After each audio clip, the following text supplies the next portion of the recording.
Hi, everyone. Thanks so much for sticking around. And thank you so much, Doug, for joining us. I feel like these public appearances that you make are somewhat rare. And the CBO has been under a lot of fire lately, so I think we'll have a lot to talk about. I'm happy to be here and glad to have all of you here to join us. So I just wanted to start off, since this whole event is about the economy, I just wanted to start off with sort of a broad question. 5 years since the start of the recession, are you surprised by where we are at this point in the economic recovery? Yes, we have been surprised and disappointed by the pace of economic recovery. I think the people who were more right were those who had looked more carefully at the experience of other countries and earlier points in the U.S. experience, had looked at crises that were on the housing and in the financial system. And those people like Carmen Reinhart and Ken Rogoff and Vincent Reinhart have found that those sorts of recoveries from those events are very prolonged relative to the post-war U.S. experience. And our own forecast at CBO, I think in retrospect, we put too much weight on not just the post-war U.S. experience. We understood that this was a different sort of event, but put too much weight on the rapid monetary policy response and fiscal policy response. Thought that would be enough to put the economy fairly, not a V-shaped recovery really, but a fairly quick U-shaped recovery to bring the economy back more strongly than it has. And we've, in the past several years, marked down our projections for economic growth. We think that there is, at this point, still considerable slack left in the economy, considerable slack left in the labor market. We've been carefully watching the structural factors that have slowed the economy. For example, labor force participation is down considerably over the past several years, and a big chunk of that, we think, is due to the demographic changes, particularly the aging of the population and the moving of the baby boomers into retirement. But also, we think a significant chunk of the decline in the labor force participation rate stems from the weak economy. And some of the people who've left the labor force we think will stay out permanently. But many others we think will come back as the economy strengthens. So our view now is that the economy will, over the next 4 years, return back essentially to full employment. And we think that will come both from a healing of the underlying economic problems that stemmed from the housing boom and bust and the financial crisis. But also we think the economic growth will pick up this year because the fiscal drag that we've seen in the past few years won't be in place this year. So we do think that there are even stronger reasons today to expect the economy to rebound. But we have been wrong before about that. And I think we have learned, as many other economic forecasters in this country have learned, just what a prolonged process it is to work off the excesses of a housing boom, to work to rebuild the financial system, to restore consumer and business confidence. Have you changed anything internally at the CBO or the way you go about forecasting if you feel like you guys were a little bit wrong in the way that you viewed the economic recovery? I'm not sure we've changed anything structural in our own processes. I mean, we look very carefully at the successes and failures in our forecasting process. We're certainly aware of this other research. Carmen Reinhart's been a member of our panel of economic advisors for some time. It's not that we were unaware of it, but I think we misjudged the underlying resilience of the U.S. economy. I mean, our economic forecasts tend to be quite similar to those of the consensus of private forecasters. It's a little tricky to know that sometimes because our forecast is conditioned on current law fiscal policy, which has involved a number of points the last several years, the expiration of big tax cuts. Private forecasters, of course, are trying to guess what Congress might do about fiscal policy. We're not allowed to do that. But adjusting for the differences in fiscal policy assumptions, our forecasts have been pretty close to the consensus. But forecasting is very hard, and we're always working to get better at that and other things that we do. Mm-hmm. One thing that I was really struck by in the latest budget outlook that you all put out in February was just that you predict that the unemployment rate is going to remain above 6% through late 2016. That's still very high. It's going to be through an election year. What do you think that's going to mean for the labor market, for unemployment to remain so high? Well, there are, in our estimates, there are 6 million more people who would be working if the unemployment rate were back down to its pre-recession level and the labor force participation rate was back up to the level it would be at without the current cyclical weakness.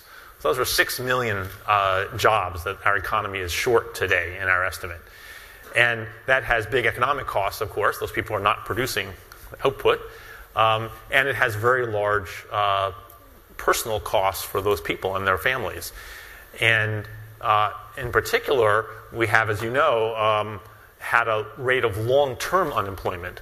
The share of people who've been out of work for half a year or more has just been extraordinarily high. And although it has come down now a little from where it was at its peak a few years ago, it is today higher than it's been at any point in the history of the series, except for the last few years.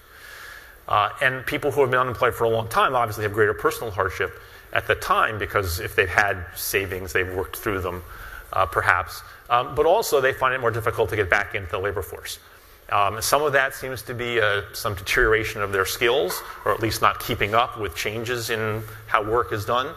But also some of that seems to be just a stigma, an unfair stigma, that attaches to people who've been out of work for a long time. And the most famous recent study of this is somebody who sent out a number of resumes that were identical in every respect, except some of the people were reported to have been unemployed for a short period of time, and others for a long period of time. And those who were unemployed for a long period of time had much lower chances of being called in for interviews. So it's harder for people to get back into the labor force. And we think that a number of them will not. Some who left the labor force have taken up disability insurance, part of the Social Security program, and are likely to stay on that program or move into the Social Security retirement program. Others just are looking for work or have stopped and are reported as unemployed. Others have stopped looking for work and are out of the labor force. So the consequences of having unemployment so high for so long are really profound, and not just for now, but will have a long, long shadow. And again, this experience is unusual in the U.S. Over the last 70 years, but it is what has tended to happen in other economies that have experienced housing booms and busts and financial crises. So the latest work that I'm aware of by Carmen Reinhardt and Ken Rogoff looked at a very large collection of these experiences across the world over long periods of time, and found that in the average country that experienced this sort of crisis, it's taken 6 to 8 years to get back to the pre-crisis level of output per person. The U.S. is now back to the pre-crisis level of output per person, which doesn't seem like much of an accomplishment in an economy which is accustomed to growing and should be growing. So the costs are very high. Mm-hmm. What was your reaction then that when Congress failed to reach an agreement to extend emergency long-term unemployment benefits? Well, as you know, CBO does not make policy recommendations, and that's very important because policy choices depend not just on the analysis of the consequences of different courses of action, but also on how one weighs those consequences, what values one applies. There's nothing special about our values. It's up to our elected leaders, your and my elected leaders, to make those policy judgments. Our job is to help Congress understand the consequences of alternative courses of action. And we've said a number of times that extending unemployment insurance benefits would provide a short-term boost to the economy because that money would go to people who would be highly likely to spend it. And that would boost the demand for goods and services and thus the demand for workers and so on. But there are other consequences of extending unemployment insurance benefits as well. There's the budgetary cost.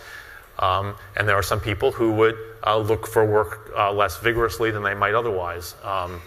So it's not our place to offer judgments about that, but we've laid out the consequences of that. And we've also offered to Congress a number of times in the past half dozen years now menus of possible ways of providing some fiscal stimulus to the economy. Yeah. I want to talk for a second about just the politics of the CBO, because the agency has really come under fire recently, particularly from the White House, with 2 reports that you put out. One was on the effect of the minimum wage, which the White House really aggressively sort of came after the forecasts of, and also a report about the Affordable Care Act. You know, privately, what sort of pushback have you gotten from White House officials and from congressional Democrats over these reports that didn't necessarily buttress a lot of the political conversation that Democrats want to have right now? Well, so I should emphasize that we don't get any private pushback from anybody, really. We get no private pushback from the administration because I have no private conversations with anybody in the administration. And I think that's appropriate. We don't really get private pushback from members of Congress. When they're unhappy about us, then they provide public pushback sometimes. On Twitter, all over the place. On lots of different ways. But the essence of CBO is to do analysis without caring who will be made happy or unhappy by the result. It just isn't a factor in what we do. Congress is paying us to do objective analysis, to do analysis that draws on the best thinking in the analytic community and among practitioners, whoever we can consult for information to help us do our estimates and other analyses. So we reach out to a lot of people for substantive feedback. We give no heed to whether certain results of ours will get a lot of attention or not. We'll get a lot of favorable attention from some people and unfavorable from others. That just comes with the territory. And shortly after I started my job, which was now about 5 years ago, I was taken to lunch by a collection of the former directors of CBO, and everyone had their stories to tell. And at the end of the lunch, I did wonder whether I should go back to the office or just get on the metro and go home again. Because the stories are really something when you hear the whole collection of them over a lunch. But it's the essence of what my predecessors did and what I did. And most importantly, it's the essence of what everybody at CBO does. Everybody who comes to CBO comes knowing that this is a place where we'll do really high-quality, objective work, where our own value judgments, our own policy choices just do not enter the conversation. And so the strength of CBO was not particularly in me or the other directors that CBO has had. It's in the entire organization. It's in the culture of the place that's now almost 40 years old. So when we release some studies, then they get some attention sometimes, and sometimes less. And some people are happy or unhappy, and they'll make speeches, or they will call us to testify, or they will send tweets or write letters or whatever they do. That's okay. That's their role. Our role is to go on and work on the analysis of the next project. Yeah. What do you ever worry, though, about CBO's ability to maintain its nonpartisan environment or its mission in such a partisan environment moving forward? I don't worry about our ability to do objective work. Mm-hmm. That is so ingrained in the organization and the people who are there. I spend more time worrying about the perception of our objectivity. Mm-hmm. I think in an environment that is highly partisan, as Washington is, especially now, things can be viewed through partisan lenses. They can be viewed as suggesting some partisanship.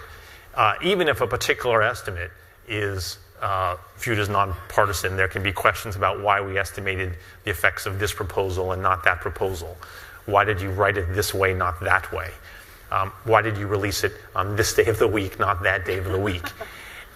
So we worry a lot about making sure that we present the work that we're doing in a way that demonstrates its objectivity. I don't worry about the analysis being objective. I worry about the analysis being right, because we tackle topics that are just very complicated.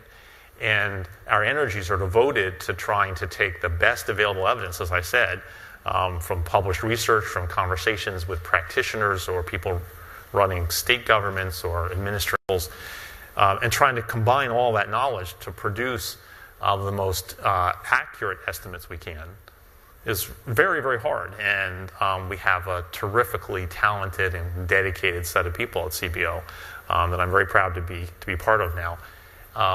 But we worry about that and trying to do as good a job in that way as we can. Yeah. I want to talk a little bit about the budget wars that consumed Washington. They consumed a lot of my life, your life, for about 2 years. What was your reaction to the budget compromise that Democratic Senator Patty Murray and Republican Congressman Paul Ryan came up with in December? Do you feel like that was adequate in tackling sort of the issues that everyone had been fighting about for 2 years or so? Well, when when I testified to the Budget Conference Committee in November, I said near the end of the testimony that given the budget challenges that we face, the big steps are better than small steps, but small steps are better than no steps. And then I added no steps are better than backward steps. I have to be very careful. So the agreement that Chairman Murray and Chairman Ryan came to, and that was later endorsed by the Congress, and the appropriations bill that followed from that, were small steps toward better budget policy, not endorsing the particular actions that were included, but just I think the coming together of people to agree on something that allowed the government to be funded and to move ahead was very constructive. But the fundamental fiscal challenges that we face remain. The fundamental fiscal challenges come from growth in spending for Social Security and the major healthcare programs. The government as a whole is not getting bigger relative to the size of the economy.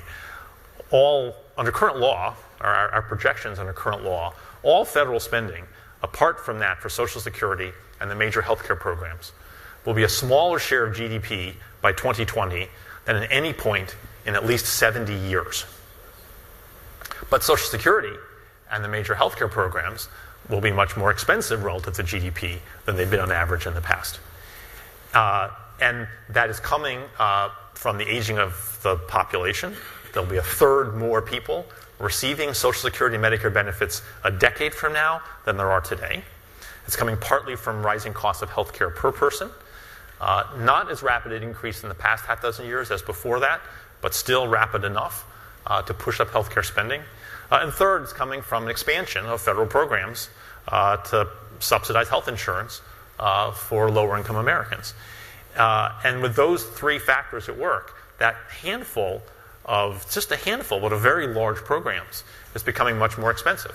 So we have a choice as a society to either scale back those programs relative to what is promised under current law, or to raise tax revenue to above its historical average to pay for the expansion of those programs, or to cut back on all other spending even more sharply than we already are, even more sharply than this lowest point as a share of GDP in 70 years.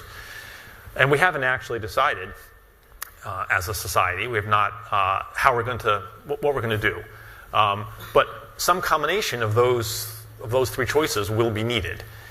And that's, we continue to do work. We presented to the Congress a very thick volume of options for reducing budget deficits last fall.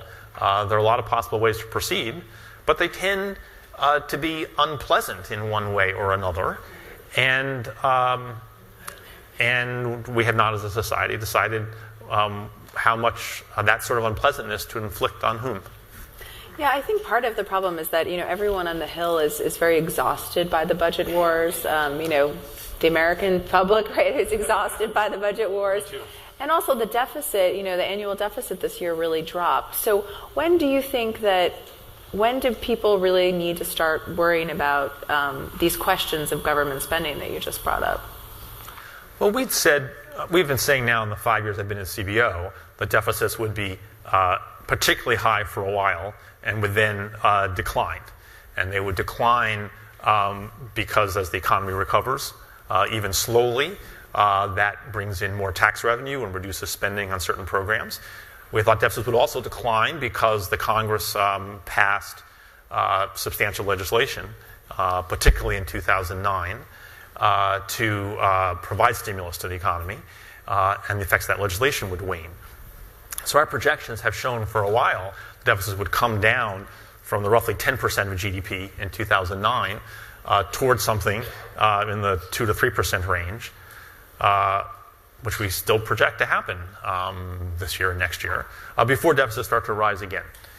And deficits start to rise again because these underlying factors, which are happening now, but are basically masked by the decline by these other factors. Those underlying factors will show through very clearly. So the current level of the deficit is roughly the average deficit as a share of GDP we've had over the last 40 years. That'll be true for the next half dozen years or so. So the challenge, I think, is not the levels of deficits in the short term. It is the deficits rising after that, and in particular, the very high level of debt. Public federal debt held by the public is now 70-something% of GDP. That is way above where it was for most of the post-war period.